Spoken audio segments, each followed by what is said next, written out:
Perfect. Thank you. So if you teach CT students in healthcare or educational fields, they all kind of have one important commonality, and that is most of them will become future mandated reporters in their work areas. And we want to make sure that they're adequately trained because by doing so, it will promote positive outcomes for the populations that they will serve someday. So we have tried to fill this webinar with just jam-packed with a lot of resources, ideas, and places you can go for more information to teach on these topics. So here's a little bit about what we're going to be covering today. Now, we know that each state has laws requiring certain people to report concerns for child abuse and neglect and elder abuse. Now, some states require that all people report their concerns. Many states identify specific professionals as mandated reporters. And these often include, social workers, medical and mental health professional, teachers, and child care providers. And we know specific procedures are usually established for mandated reporters. And we will be talking about some of those procedures and where you can go to learn that today. So we'll begin by talking about the need for preparing your future mandatory reporters. We're going to take a little look at where you can go for reporting by state, talk about best practices and ways to teach child abuse specifically and also elder abuse specifically. And we're going to be sharing just a lot of free resources as we go along today. So the need for preparing future mandatory reporters. And we talked a little bit about that already, that the workers you're preparing for the future, that's one thing that they will need to deal with. And it's really, really important that they are prepared. Mandatory reporting requirements are not always well understood, and that can result in unwarranted, poor quality reports that can negatively impact families and strain the child welfare system or also elder abuse systems.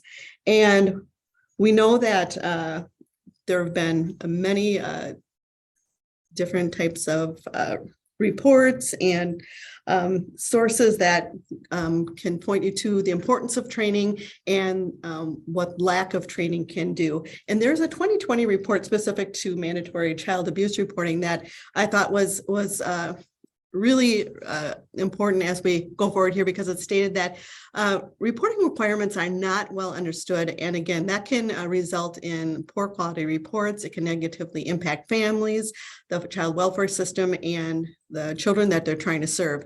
Similarly, we found a 2011 review of literature specific to elder abuse. And again, elder maltreatments associated with adverse outcomes. So it's very, very important that people that work in these fields be able to identify it when they see it, know how to report it, and help the customers or the populations that they serve.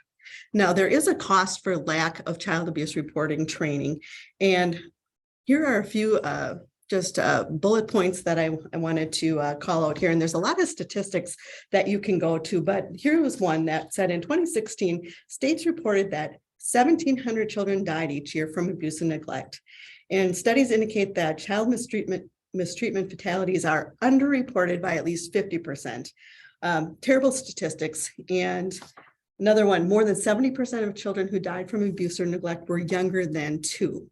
So another thing, child abuse is a lifelong problem. The legacy of abuse can follow children long into adulthood. Sometimes they are at higher risk for mental health disorders, addiction, reproductive health issues. Here's another statistic. Adults who suffered abuse as children are about 9 times as likely to engage in criminal activity. So again, a huge problem, lifelong.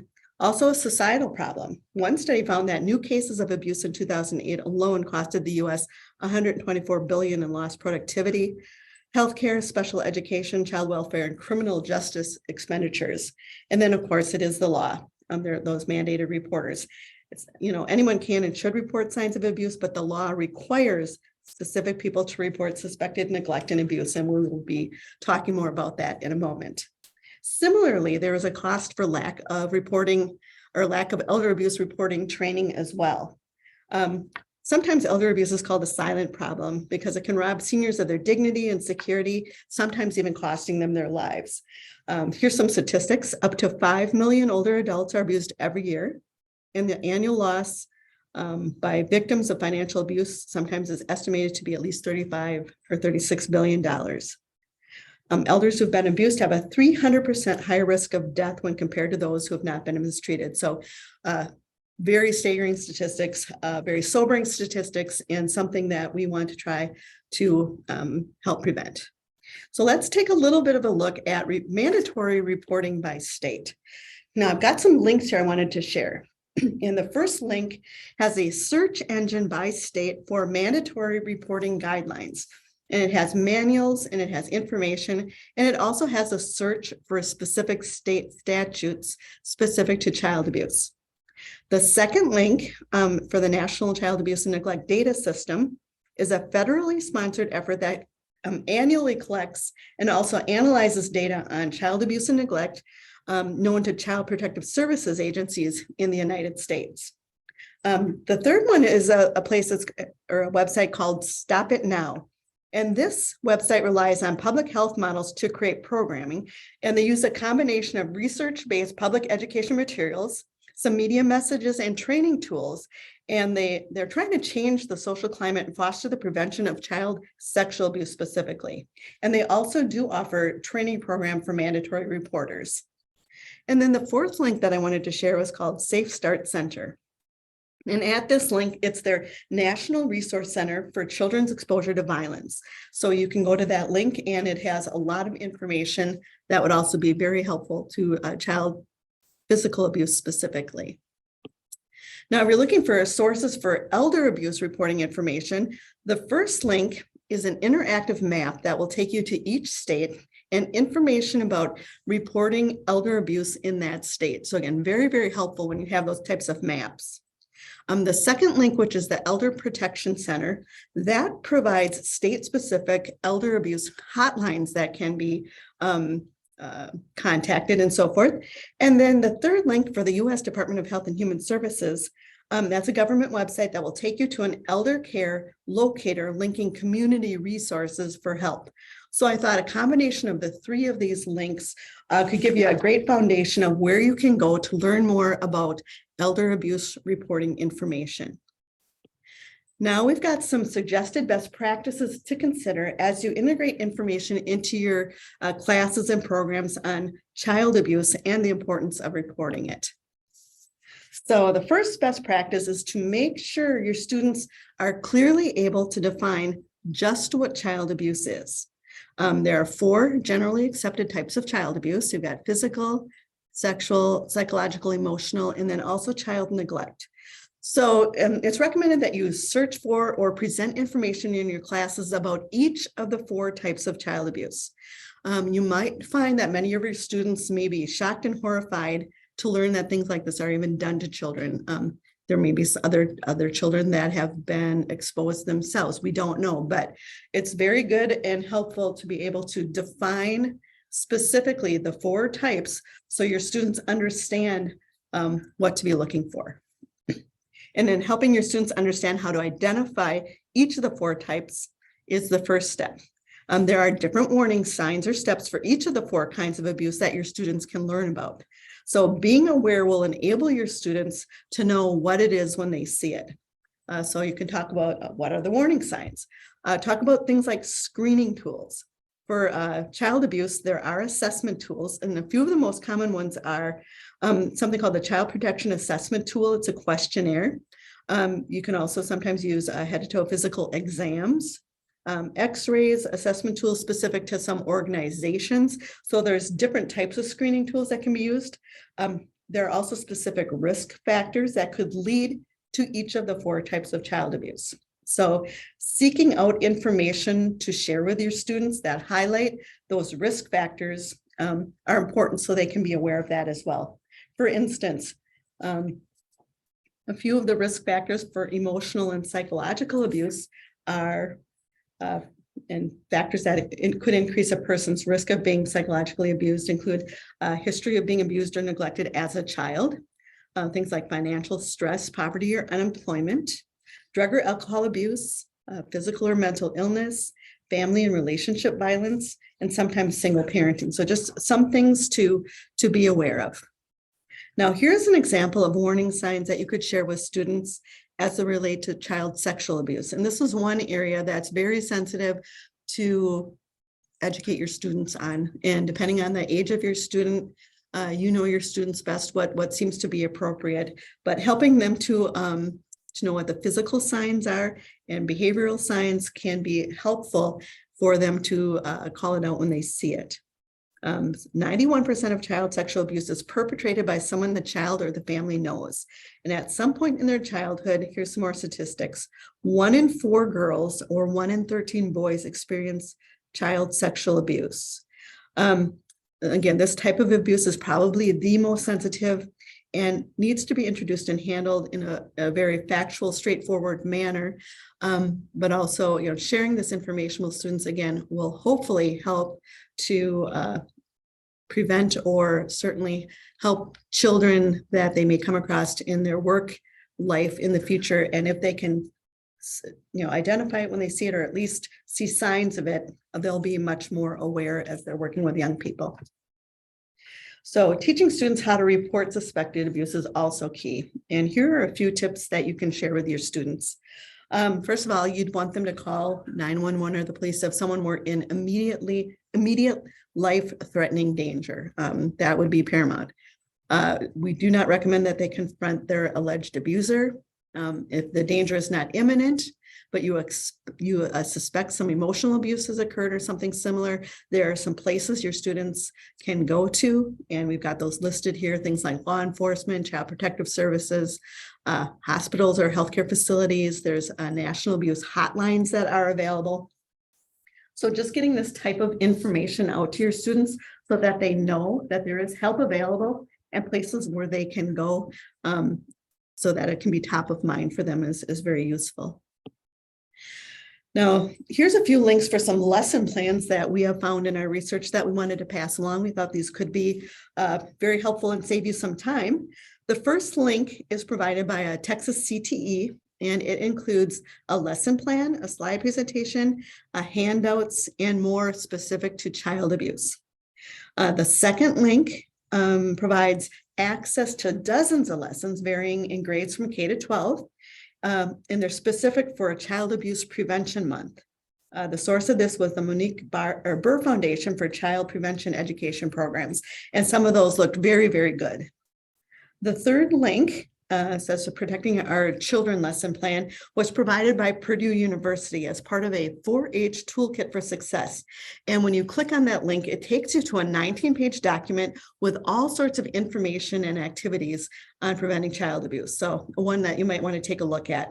And then the fourth link, a child abuse lesson, is provided by the Utah Education Network. And it's really an extensive lesson providing activities, slide presentations, assessments, and a whole lot more. So if you're looking for some additional lesson plans and some activities that you could pick and choose from, these 4 links may be very, very useful to you. We recently put together a brand new child abuse training kit from Realityworks that we are launching, and it includes information on the 4 types of elder abuse. This is a really unique kit because it addresses the risk factors, how to identify and report the abuse, and how to prevent it if possible.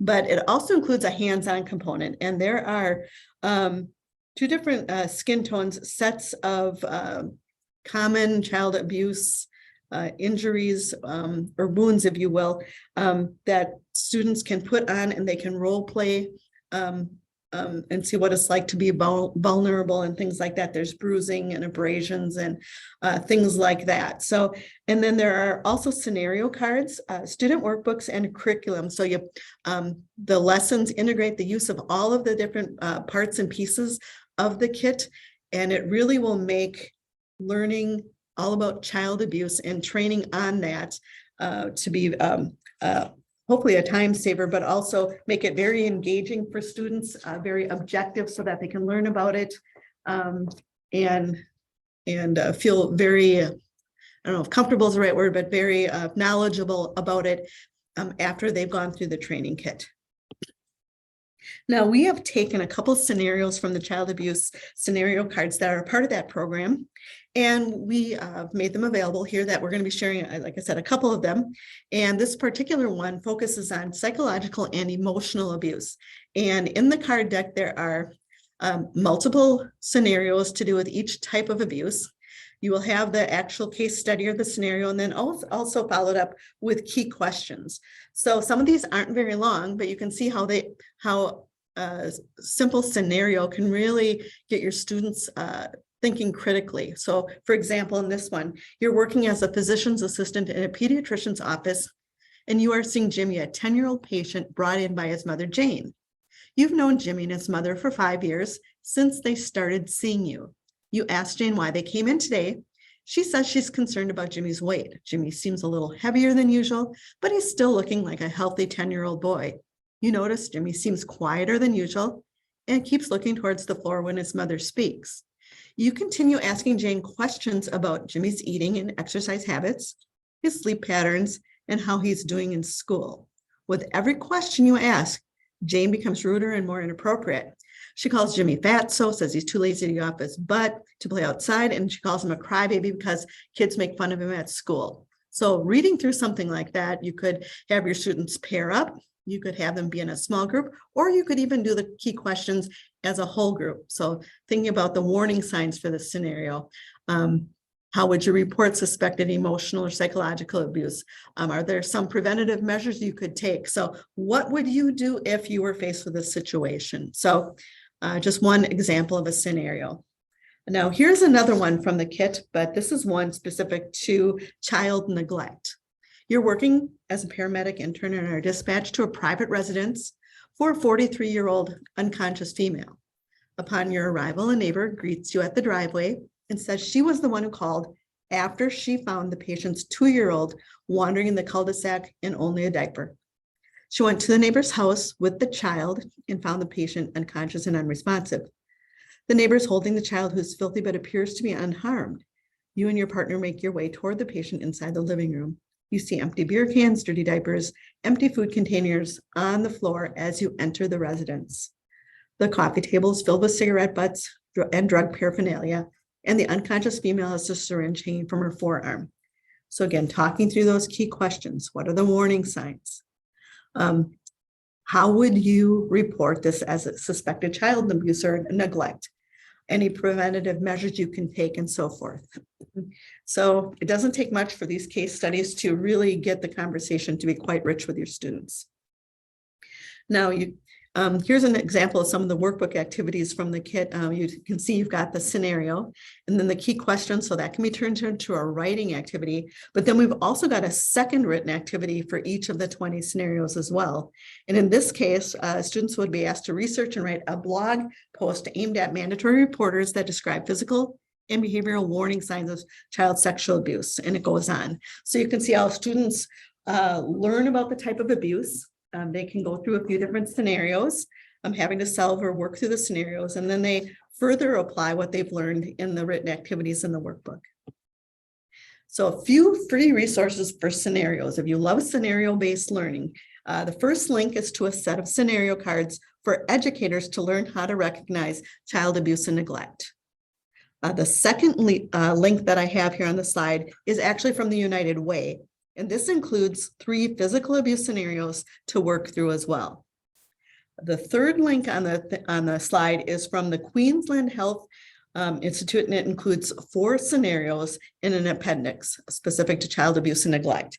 And then the last link on the slide is from Penn State. And this particular link has 3 different scenarios that you can work through as well. So if you don't wish to create your own scenarios, it doesn't take much. And here's 4 links for you that include ready-to-use scenarios that you could pick and choose from for your class. Also, we know that videos are really a good source and a way to help your students understand child abuse. And we've got a couple of different recommendations here. Just after searching for a brief time, I found a few different ones. There's many, many more. So the first link is about a 4-minute video that really focuses on, recognizing child abuse. The second link actually uses an animated short video for sexual abuse that may be a sensitive way to introduce the topic rather than a video using real people. So something you might want to consider. And then also some of these include scenarios that can be viewed. You can stop them and then discuss along the way. And many of them, again, are not real long, so they fit very nicely into a class period. So those are some of the free resources that we were able to find specific to child abuse prevention and education.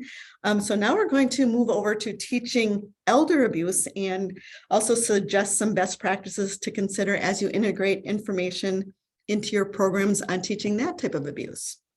So again, one of our best practices is to make sure your students are clearly able to define just what elder abuse is. And your students may be more knowledgeable about child abuse than elder abuse. Elder abuse may be a very foreign concept to many students. So you want to make sure that you have searched for or present information about the 5 types of elder abuse. There's physical, there's neglect, there's financial, there's sexual, and then again, emotional, psychological abuse. And I think you will find again that students might be very shocked to discover that these things actually happen to older adults. So helping students understand how to identify each of these 5 types is really important. And there are different warning steps, just similar to the child abuse, for each of the 5 kinds that students can learn about. And being aware will help enable your students to know it when they see it. There are also screening tools like medical evaluations of patients suspected of being abused, because medical and psychiatric conditions can also mimic abuse. So signs of abuse may include specific patterns of injury as well. Usually they suggest interviewing patients and caregivers separately. Evaluate for possible abuse should also include assessment of cognitive function as a consideration. There is something out there called the Elder Abuse Suspicion Index, and it's a screening tool that's used to screen patients with some cognitive impairment. And it was developed to raise a doctor's suspicion about elder abuse to a level at which it might be reasonable to propose a referral for future evaluation by social services, adult protective services, or something similar. There are 6 questions that are asked on that specific index for evaluating it. And you could also share some of that kind of information with your students. So here are a few risk factors, for example, for emotional and psychological abuse, for elder abuse. First of all, within institutions, psychological and emotional abuse is most likely to occur where the standards of healthcare and care facilities is low, staff are poorly trained or overworked, the physical environment is deficient, and policies operate in the best interests of the institution rather than the residents. So here's an example of some warning signs that could be shared with students. This is specific as it relates to physical abuse, but you could do this with each of the 5 types. Signs of elder abuse can be challenging to recognize or even mistaken for symptoms of dementia or other types of health issues. Sometimes the caregivers may even try to explain them away. Many of the signs and symptoms of elder abuse overlap with symptoms of mental deterioration, but that doesn't mean you should dismiss them only based on the caregiver report. Sometimes frequent arguments or tension between the caregiver and the elderly person, or changes in personality and behavior in the elderly can be signals of abuse. And if you suspect abuse, but you aren't sure, you can look for the following warning signs. So you can talk to your students about certainly unexplained physical things such as bruises, welts, and things like that, broken bones, reporting drug overdoses or an apparent failure to take medication regularly could be a sign of abuse. Sometimes things like broken glasses and frames. If you see signs of restraint on the wrists, or even the caregivers not allowing you to see the elder person alone. So just a few things that, again, if students are aware of it, they're more likely to identify it when they see it on the job. And we also know that teaching students how to report suspected elder abuse is also key to helping the elderly that they're working with as much as possible. So similar to child abuse, if someone is in immediate danger, call the police or 911. Do not confront that alleged abuser. But if the danger is not immediate, but you suspect something is wrong, there are places you can go, doctors, police, adult protective services. Some of the links that I shared earlier in the presentation, you can also go to, and they're good places to get help. So we wanted to find some lesson plans that you could use to help in your programs on elder abuse. And the first link is to a 1-hour lesson, Preventing, Recognizing, and Reporting Elder Abuse. It includes things like objectives and background information and handouts. So definitely one I would check out.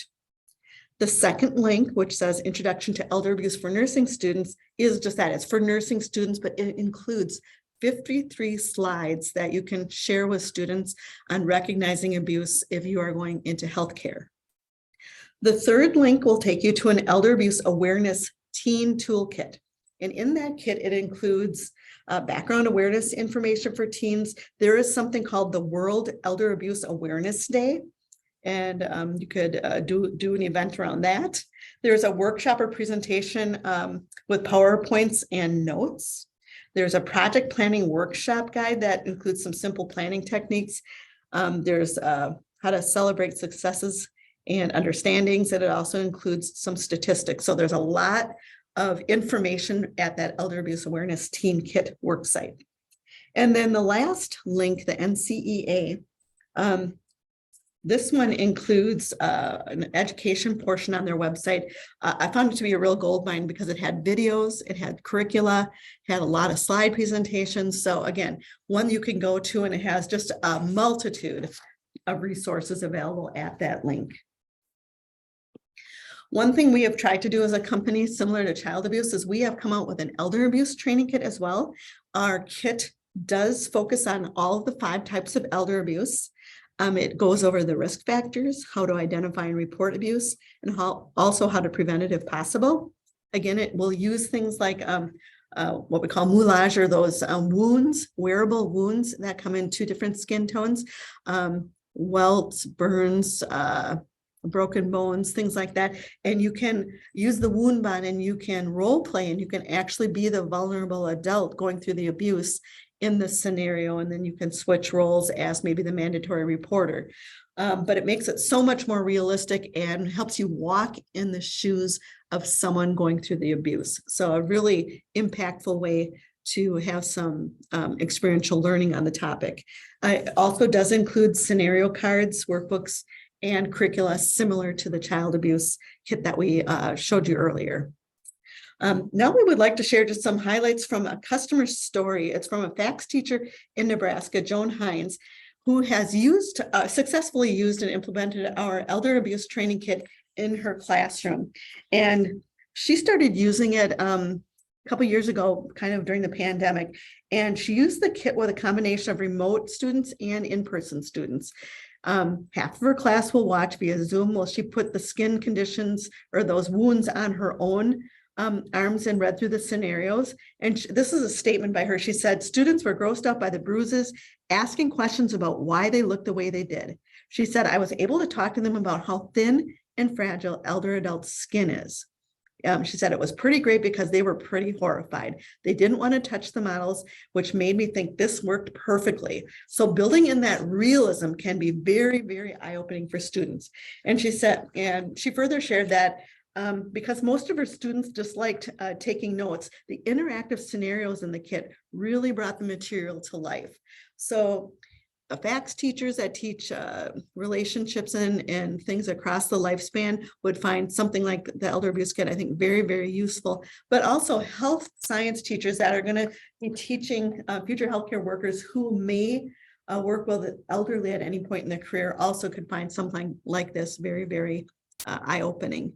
We know that teaching CNA certifications is one of the gateways to getting into other health science careers, and many of the high school students who get CNA certifications go right into working with the elderly in nursing homes and things like that. And boy, if you could take them through a kit like that, walking the shoes of someone who's gone through elder abuse, I think they would look at their job in an entirely new light. So now we would like to share with you a couple of scenarios from our elder abuse scenario card set that are part of that program. You could even try these in your class if you'd like. Again, you could have them do them independently, do think, pair, share, small group, a lot of different ways you can use them. There's multiple scenarios for each type of abuse. This particular scenario is about psychological and emotional abuse. You've been volunteering at a nursing home for the past 6 months because you are thinking of going to nursing school and you want to gain some experience. You've become friends with many of the residents, but Mabel is one of your favorites because she reminds you of Grandma who has passed away. Over the past week, you've noticed Mabel's lost weight, is becoming quieter, and is participating in fewer social activities. She has also been acting scared when a nurse that was hired 2 weeks ago comes near her. You ask Mabel if there's something or anything wrong. She shakes her head and tells you she's tired and hasn't been sleeping well. So again, start asking those key questions. What are the warning signs in this scenario? Can you point those out? If you were a worker, how would you report the suspected abuse? And what are some preventative measures you could take to help Mabel? Here's another example of a card from the card deck, but this is specific to financial abuse. You are working at a nursing home as an LVN and overhear one of the residents, Linda, complaining to a friend about her son. You hear her say that her son put her in a nursing home so he could live in her house because he lost his job. She's afraid she will never be able to go home. Linda tells her friend that she was supposed to only stay at the nursing home for a short time, but now her son says that she's better off living in the facility. Linda also expresses her concern that her son is taking money from her bank account, but she doesn't know how to access her account online. So again, this is not a long scenario, but certainly one that could get your students really thinking about what they would do if they overheard a conversation like this on the job. Now, we've taken those different scenarios in the card deck and we've worked them into the workbook so you can turn them into a writing activity, but then we also have an additional written activity for each of the 20 scenarios. So in this particular one that has to do with sexual abuse, students need to research and write a document with information for an educational pamphlet for all residents and family members. And it goes on to say what the report should include. So it gives students also some research and writing activities as well. Now, we wanted to also give you some free sources of scenarios specific to elder abuse, similar to what we found for child abuse. And the first link on the screen here has 3 scenarios with questions for nursing students. So if you're teaching health science, that might be a great place for you to go. The second link here has 2 scenarios that are provided. There's a physical and emotional abuse scenario, and then there's an emotional psychological abuse one as well.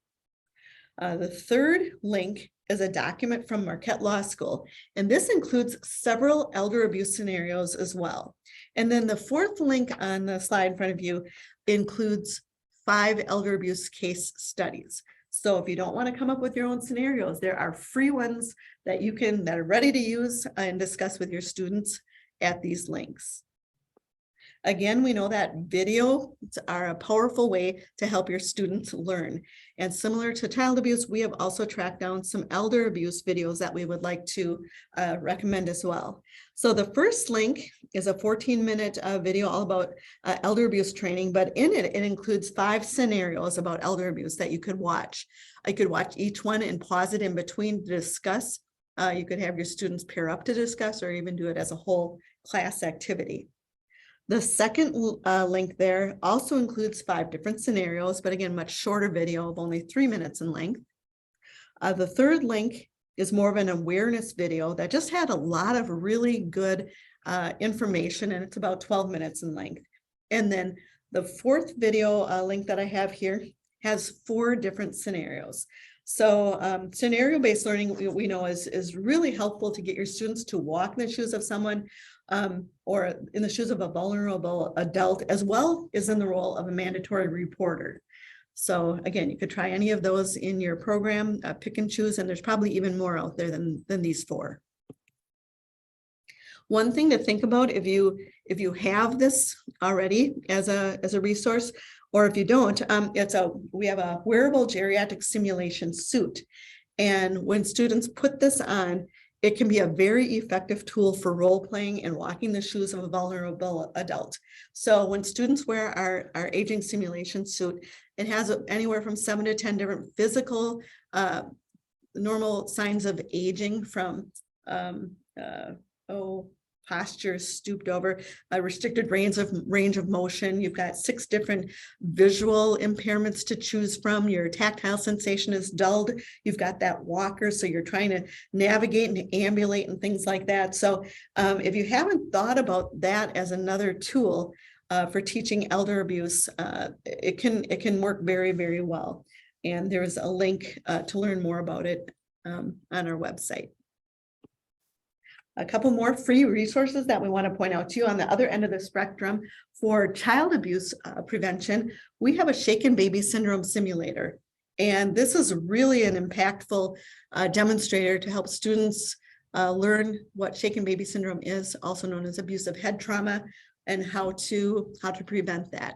So a few of the links on here. The first one, it's a free activity. It's called My Plan to Manage Frustration, which is used with a shaken baby syndrome simulator lesson. You put a plan in place if you're with a crying baby to manage your frustration. Another link on the slide here is a link to a shaken baby demonstration using our simulator on YouTube. So if you don't have our shaken baby, but you would still like to show a demo video, there's a link there for you. And then the last link on the slide is a link to a free lesson on handling stress and preventing shaken baby syndrome, which is found in our Real Care Baby curricula. So you can see how you can use a few of these type of free assets and do a mini lesson all about abusive head trauma and avoiding or preventing shaken baby syndrome as well. Just a couple other things I wanted to mention is if you're looking for more webinars like today's, we do webinars each month for free. You can go to the webinar portion of our website. You can sign up. We send the link out, and we always have a lot of free resources and links, lesson plans, and so forth. So if you want more of what you saw today, keep an eye out for future upcoming webinars, or also search our archived webinars. We have dozens of facts and health science related webinars on many, many topics that you might find useful. Also, we try to be very engaging on our social media. So we have a blog. We also do have Facebook and Twitter. And you can learn a lot more about our products and think trends in the industry, but also best practices and also classroom ideas. So if you haven't checked those out before, we would urge you to do so. So I've been talking a lot in the last 40 minutes. And at this point, I would like to open it up for any questions about any of the resources and ideas that we've shared so far. And I know Emily has been watching the chat room for questions. Emily, do you have any that have come up in the last 40 minutes? Hey, Denise. Yeah, one that keeps popping up is, are they going to be receiving a link to this slideshow and or handouts with the links on it? Yes, everyone who participates in the webinar today will receive a recording of this presentation along with a slide presentation and a handout link sheet, which makes it very easy to go to all of the resources that were shared today.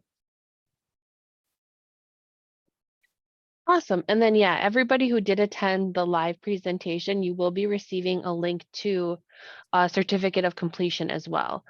I know that question did come up.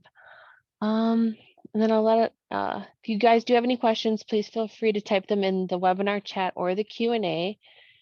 Another question that came in is, Denise, regarding the moulage for the child abuse and the elder abuse, can those go on mannequins? Yes, they can. They were made to go on medical mannequins or on human beings with there's wound bond that it comes with those wounds, and you mix the two together and you can put it on human skin or on mannequins, and they work great for either one.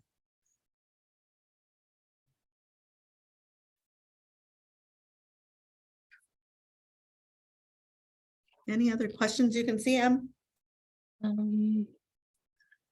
Someone just wrote in, we have used the geriatric simulation products to enhance learning for our students. They're awesome. The students enjoy the simulation day and learn so much. That's awesome. Thank you for that. We have found that simulation and role-playing and scenario-based learning all work so well together to be a really powerful way to help students learn about these types of topics.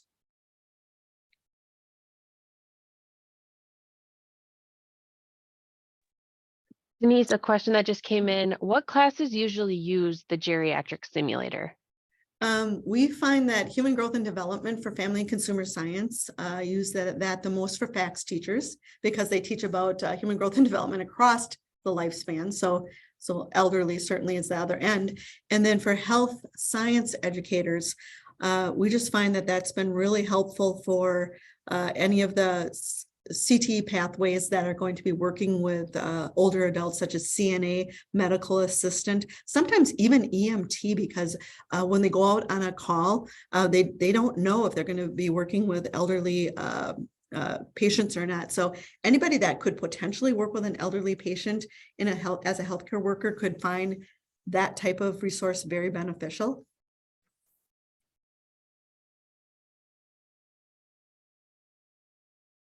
Awesome. And then where can they find information on our child abuse and neglect training kit, and then also our elder abuse?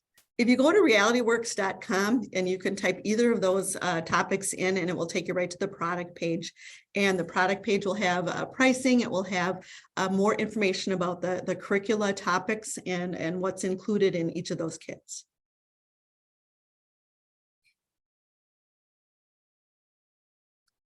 Perfect.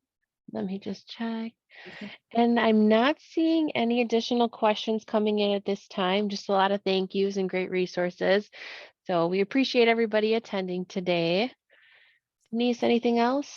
No, I would just like to thank everyone for spending the time with us today, and we hope that you will find some of the lesson plan links, some of the scenarios, and some of the videos useful places to go to help augment some of the materials you might already have.